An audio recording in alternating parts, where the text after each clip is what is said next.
Assalamualaikum warahmatullahi wabarakatuh. Halo semuanya, selamat siang mungkin buat yang nonton. Di sini saya nggak akan ngajarin apapun ya. Jadi kita bakal bahas project yang sudah saya buat, yang sebenarnya ini pengennya jadi kelas khusus gitu ya. Jadi kayak ini project beneran, ini juga udah live kalau teman-teman akses. Namanya bikinsoal.com. Jadi saya bahas sedikit apa itu bikinsoal.com, dan ini sudah saya open source, artinya sudah dipublish ya di Git, dan saya bikinnya itu udah bulan lalu sebenarnya. Oke, nah ini kita akan bahas-bahas atau review singkat gimana project ini. Nah, teman-teman kalau buka halaman utamanya atau landing page-nya gitu ya. Di sini udah ada landing page. Jadi ada beberapa bagian, ada navigasi, ada header, ada demo project-nya. Nah, ini kurang lebih kayak gini demonya. Jadi sebenarnya ya fungsinya untuk generate soal sih, untuk bantu guru yang pengen bikin soal ujian. Jadi di sini bisa bikin mudah banget. Terus ini juga udah di powered by GPT-3. Sebenarnya mayoritasnya itu pakai GPT 3.5 kalau nggak salah yang turbo.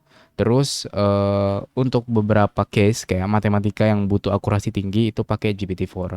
Jadi saya tulisnya di sini GPT-4 aja. Terus di sini powered by OpenAI, Vercel dan AWS. Karena ini sih ya kita gratis ya.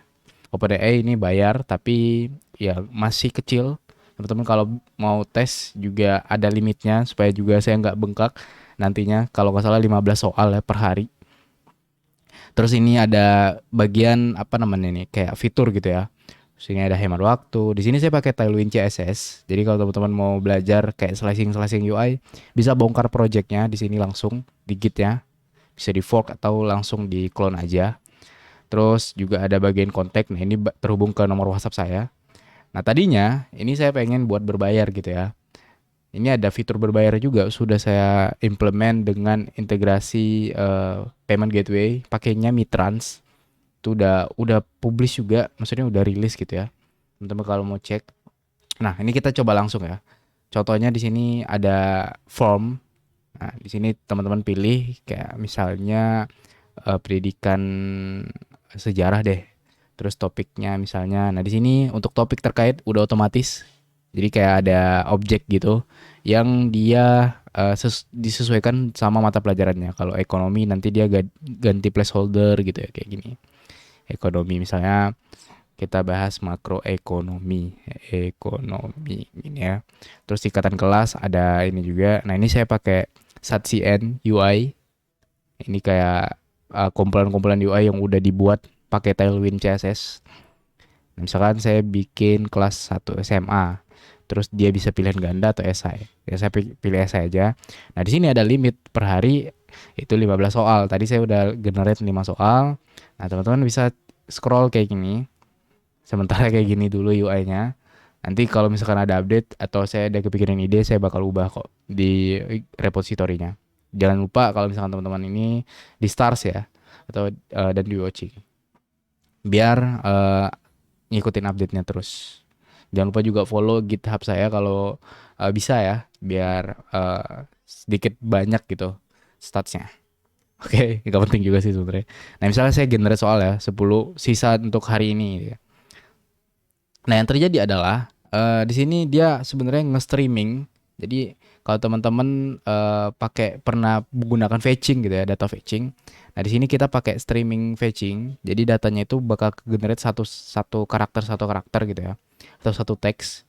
Jadi sebenarnya yang terjadi di belakang dia udah ada sih hasilnya. Cuman karena saya nge-generate dalam bentuk kalau nggak salah saya JSON ya, formatnya itu JSON itu nggak bisa di parsing kalau misalkan dia nggak full ya, nggak formatnya itu bener.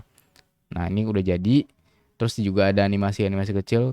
Saya pakai framer motion sedikit. Nah, sini udah ke generate soalnya sesuai dengan yang di request. Jadi ini pakai prompt GPT 3.5 gitu ya. Teman-teman kalau misalkan udah pernah cobain chat GPT, nah ini sebenarnya ya mirip-mirip.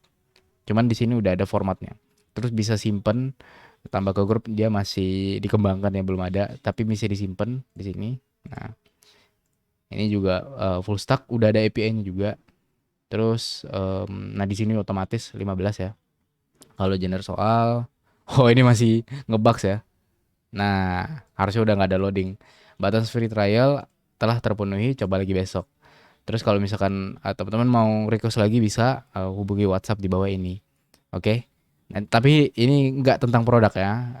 Ini saya pengen ngasih tahu gimana cara produk ini buat atau project ini dibuat. Ini khususnya buat teman-teman programmer yang ingin belajar bikin project yang beneran gitu ya, yang real life. Nah, di sini kalau fitur kedua ada bank soal.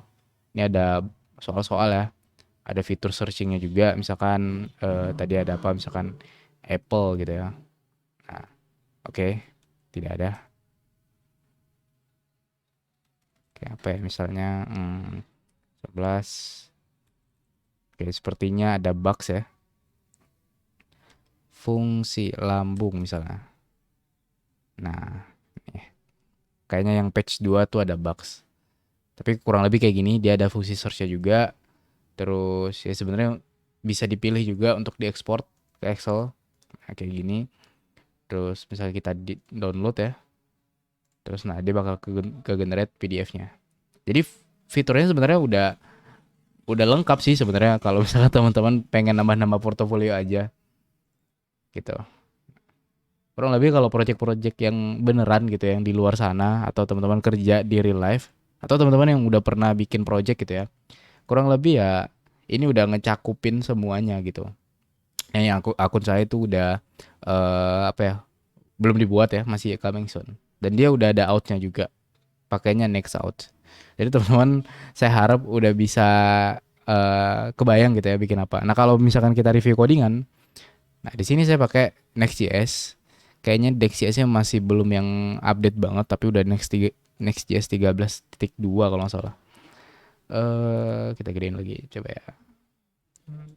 Oke. Nah, nah di sini pakai Radix UI tapi di package lagi pakai SatCN. Nah, ini SatCN mana ya? Components. Nah, ini SatCN UI. Nah, ini saya em, udah pakai ya Lucid React ini iconnya. Jadi teman-teman bisa cek bongkar-bongkar sendiri. Karena menurut saya pelajaran yang paling enak itu belajar yang enak gitu ya. Itu reverse engineer atau kita bongkarin project terus kita ya buat lagi gitu atau kita ubah-ubah langsung di sini. Nah, di sini ada beberapa kayak folder yang teman-teman harus perhatikan. Yang pertama adalah database ya. Database ini saya pakai Prisma. Nah, di sini teman-teman perlu yang namanya set environment variable dulu. Teman-teman buat bisa pakai di lokal database-nya, terus di DB pool. Bisa di DB pool misalkan eh Yarn, Prisma, DB pool gitu ya. Nanti saya harusnya update lagi sih untuk readme atau dokumentasi repositorinya biar enak gitu ya step-stepnya. Nah, setelah DB pool, teman-teman kan bakal ke generate nih yang skema Prismanya. Oh, sorry. Itu kalau misalkan teman-teman udah punya database ya. Tapi kalau misalkan database-nya itu masih kosong, itu teman-teman wajib yang namanya DB push dulu. Jadi yang di sini itu bakal nge-update database teman-teman, baik itu yang di lokal ataupun yang di internet ya. Misalkan teman-teman udah connect ke server kayak misalkan saya pakainya itu Planet Scale karena itu gratis, ya udah saya konekin langsung aja dan saya selalu online gitu, nggak usah ribet-ribet mikirin koneksi database di MySQL lokal gitu ya. Itu kalau saya. Cuman kalau misalkan teman-teman mau di lokal juga nggak apa-apa, tinggal disesuaikan aja di sini environment variable-nya. Di bagian database URL dibuat aja URL koneksinya. Kan di situ ada password, ada localhost dan lain-lain, ada port gitu ya. Nah, di sini ada beberapa tabel. Kalau teman-teman lihat di sini kita buka studionya ya. Nah, Prisma kerennya tuh ada kayak gini-gini ya. Ini ada beberapa tabel, ada akun, package, question bank, question generated, question group, dan lain-lain gitu ya sebagainya. Tapi yang ini, account, session, dan user, itu generate dari next out-nya. Jadi teman-teman, ini sebenarnya udah enak banget ya. Tinggal dibikinin aja gitu koneksinya. Nah, di sini ada beberapa user yang udah apa. Oke, kayak gini. Nah, sessionnya itu udah kesimpan semua. Jadi teman-teman bisa otak-atik misalnya satu komputer cuma satu session atau satu session itu perlu ada kayak OTP atau ada expired date dan lain-lain itu bisa ditambahin. Terus di sini juga ada question bank. Nah, di sini ini banyak banget ya, teman-teman. Ada tabel apa field-fieldnya ada question gitu ya. Ada pilihan A, B, C, D sampai E.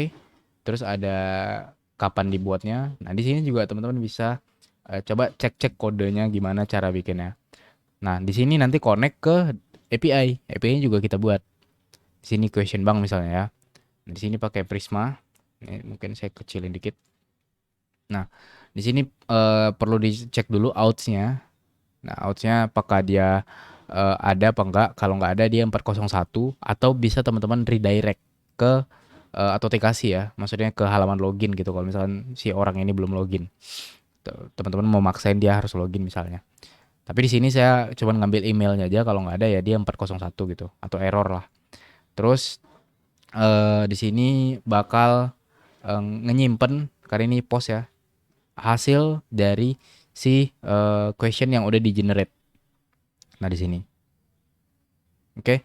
Nah, ini kan setelah soalnya di generate ya. Lalu di mana fungsi soal di generate itu tersebut gitu ya. Sorry belibet. Nah, di sini saya buat terpisah di API yang ini. Nah, ini agak panjang ya. API kurang lebih kayak gini. Kenapa saya pakai ini? Karena sekarang ada yang namanya Edge. Jadi ini lebih cepat. Terus ini juga bisa streaming data. Kayaknya sekarang yang API itu udah support streaming data tapi belum bisa Edge ya. Nah, kalau teman-teman nggak tahu apa itu Edge, bisa di searching Edge server gitu ya. Di Fairship kayaknya ada deh di YouTube gitu. Nah, di sini kurang lebih sama ya. Dia ada pengecekan out dulu. Kalau nggak ada dia bakal unauthorized. Dicek dulu apakah ada token atau enggak, bla bla bla gitu ya. Terus di sini bakal ngelihat request. Kalau teman-teman lihat yang tadi kan ada request di sini nih. Mana tadi ya? Nah, di sini kan ada beberapa kayak subjek ya, mata pelajaran, topik, terus ada grade atau kelas, ada pilihan jawaban atau options. Nah, di sini kodenya juga sama. Kita bakal lempar si data-data tadi, permintaan dari user tadi, grade-nya apa. Ini by default dia umum gitu ya. Apakah ada options atau ABC atau SI gitu ya. Terus topiknya apa, terus totalnya berapa. Ya kurang lebih sesimpel kita ngambil JSON lah. Terus di sini saya ubah dalam bentuk objek biar dia type safe karena kita pakai TypeScript ya. Terus saya ubah dalam bentuk prompt. Nah, prompt ini kalau teman-teman cek prompt kita cobain ya. Misalkan di sini kita coba cek. Oke, ini kayaknya harus login dulu. Run dev. Oke.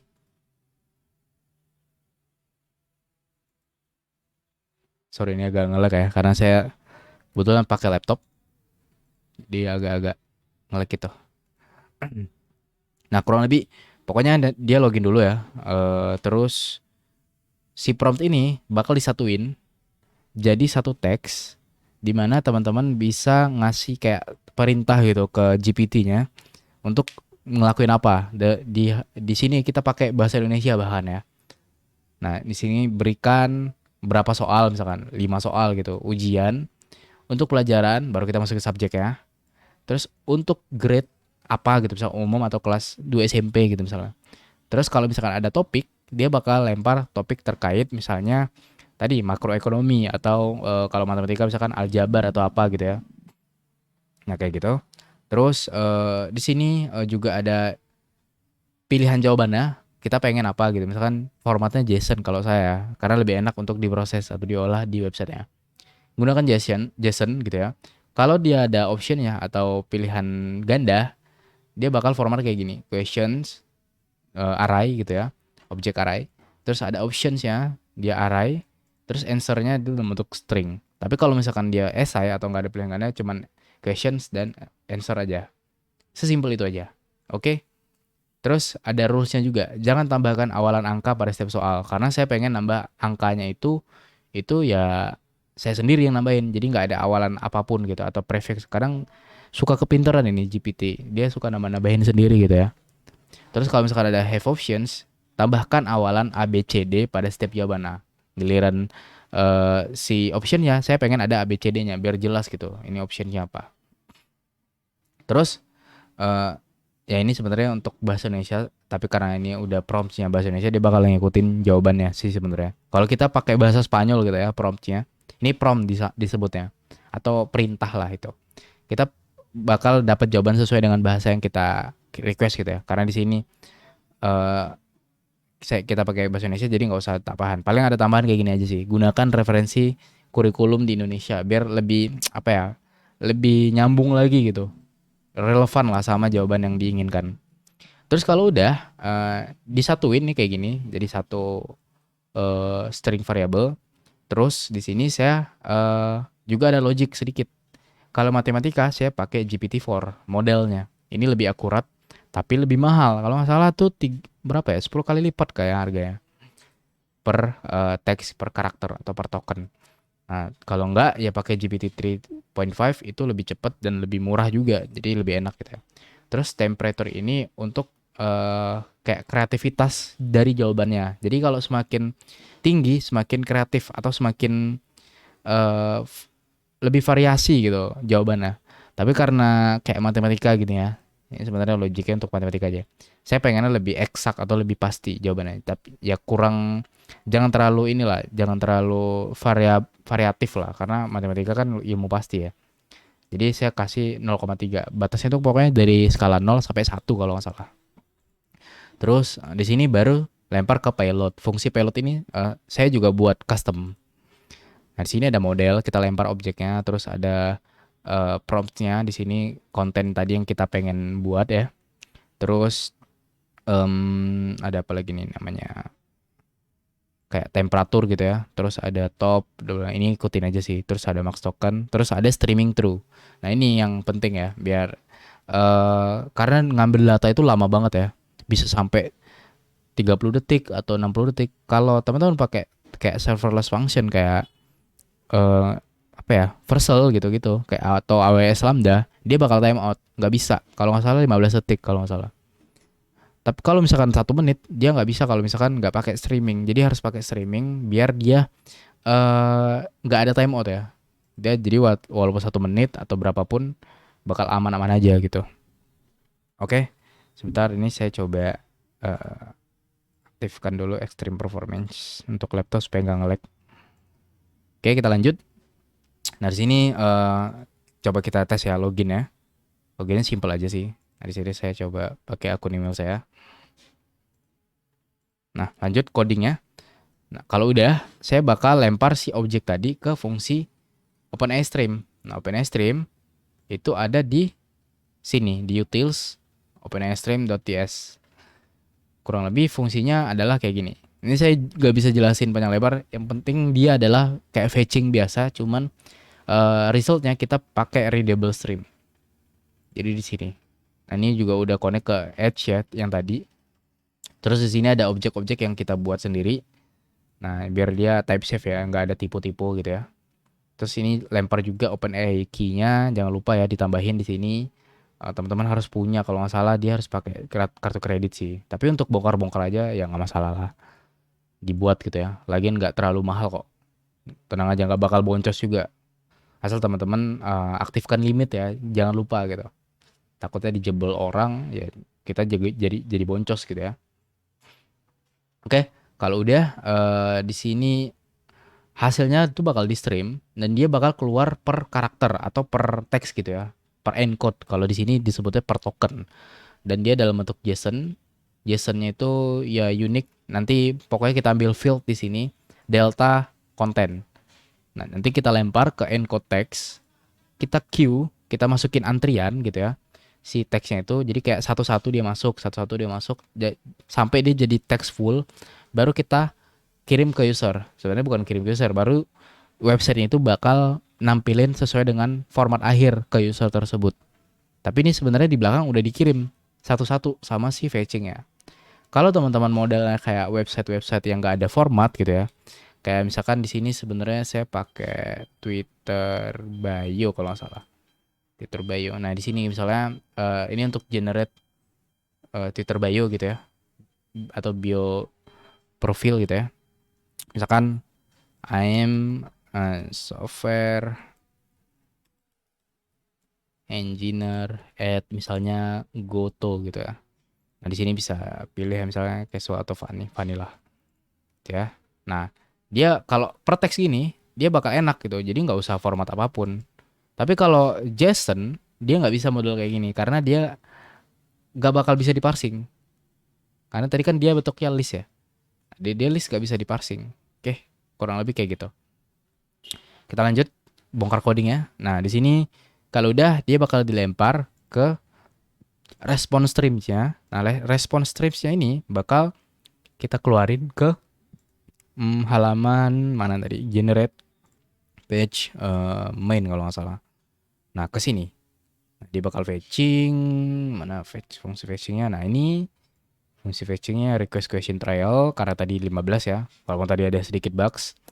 Tapi intinya adalah dia bakal nge-fetching juga fungsinya. Dia nge-decode juga teksnya tadi karena dia tadi nge-encode ya. Dia bakal nge-decode fungsinya dalam bentuk chunk value. Jadi sama kayak tadi fungsinya. Jadi dimasukin ke antrian, masukin ke ember dulu si teksnya dulu gitu ya. Sampai dia dalam bentuk format JSON baru kita parsing di sini. Parsing si buffer teksnya itu ini kan masih kosong, dia bakal diisi gitu ya. Kurang lebih kayak gini.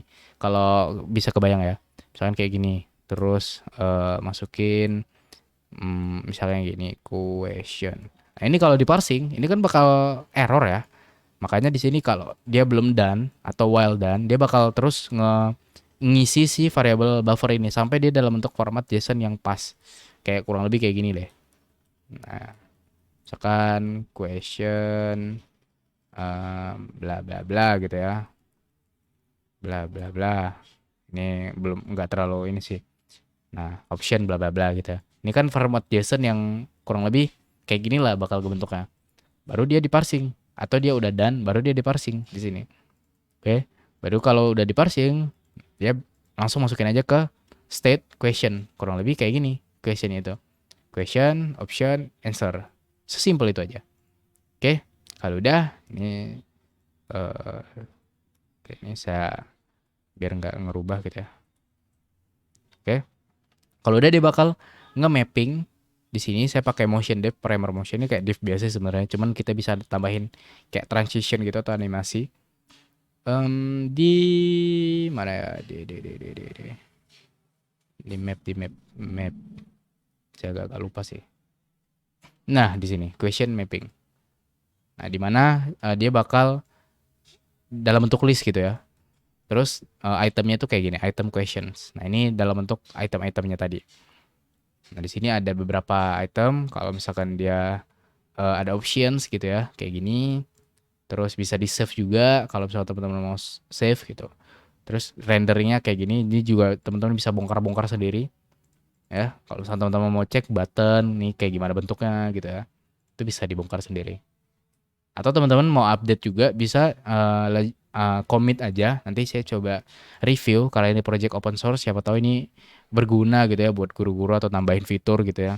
Ya silahkan aja. Tapi intinya tujuannya sebenarnya ini untuk belajar aja sih. Untuk teman-teman bisa gimana caranya nge-reverse engineer gitu ya. Ngebongkar projectnya sampai teman-teman bisa kebayang mau bikin apa selanjutnya.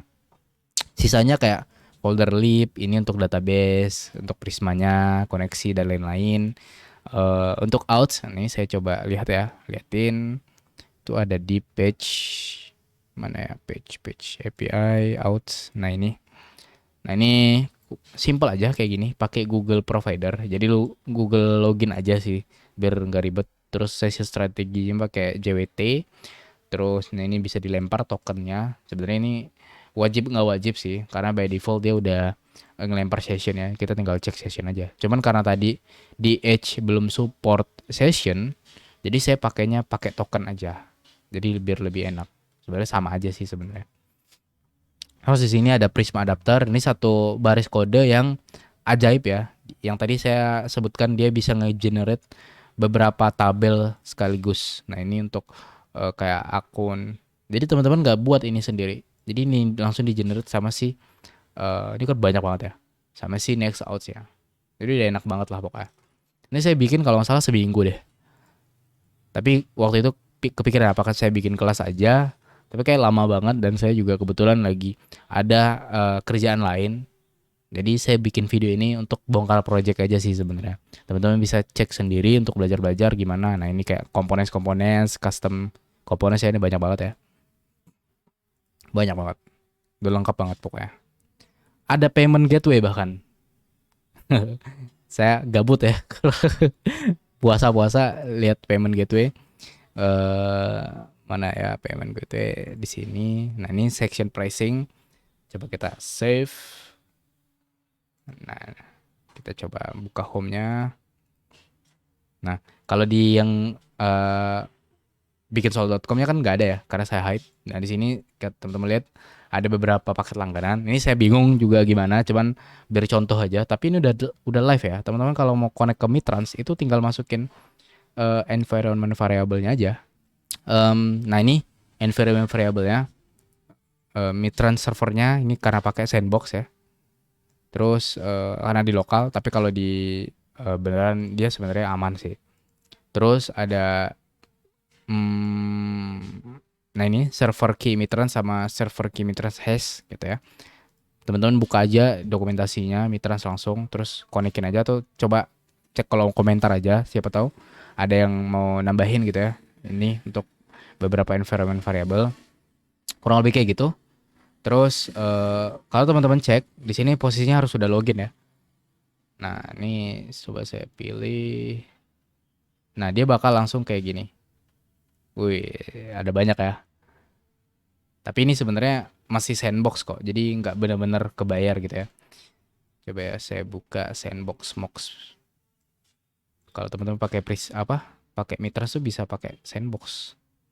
Tapi ini kok ini ya. Index. Nah, kayak gini. Misalnya kita pilih apa ya? Kiris ya. Atau Kiaris. Ini caranya kayak gini. Untuk testing sih sebenarnya. Copy image link kalau nggak salah. Nah, ya image URL kita paste. Nah, ini kita scan QR. Pakai apa gitu, copy gitu ya. Karena Kiris kan bisa global. Nah, ini 256. Oke.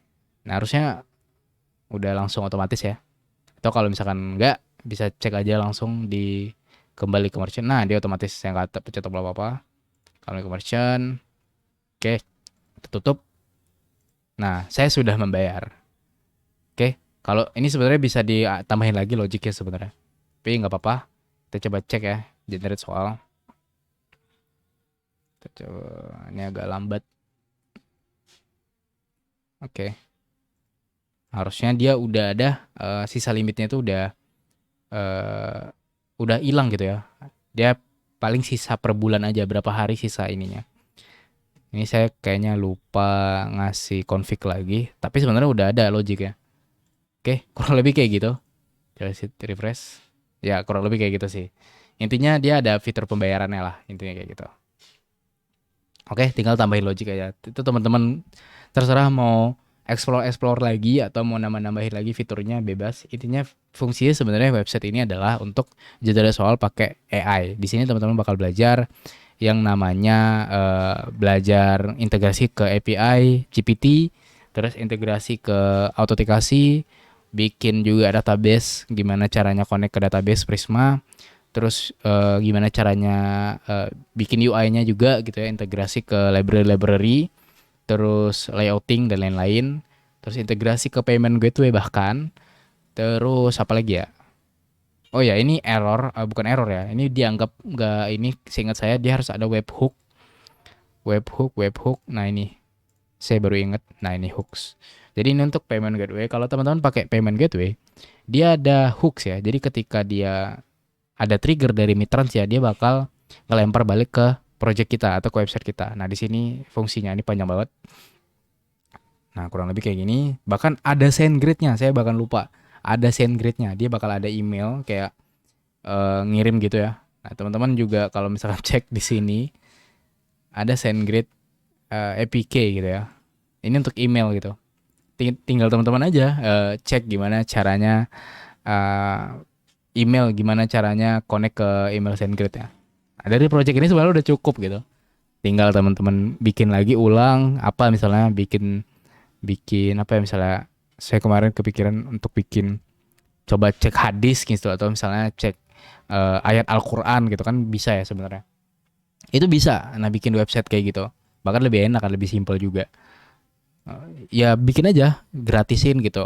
Open source, tambahin ke portofolio. Enak kan? Jadi teman-teman juga lebih keterima kerjanya atau keterima projectnya itu lebih tinggi gitu kesempatannya. Karena udah ada project yang beneran, udah implement berbagai macam fitur dan integrasi gitu ya. Oke, sekian dari saya. Semoga bermanfaat. Silakan tulis di kolom komentar kalau misalkan ada yang kurang atau ada yang salah atau ada yang mau ditambahin atau yang mau ditanyain. Terima kasih yang udah nonton. Saya pamit. Assalamualaikum warahmatullahi wabarakatuh.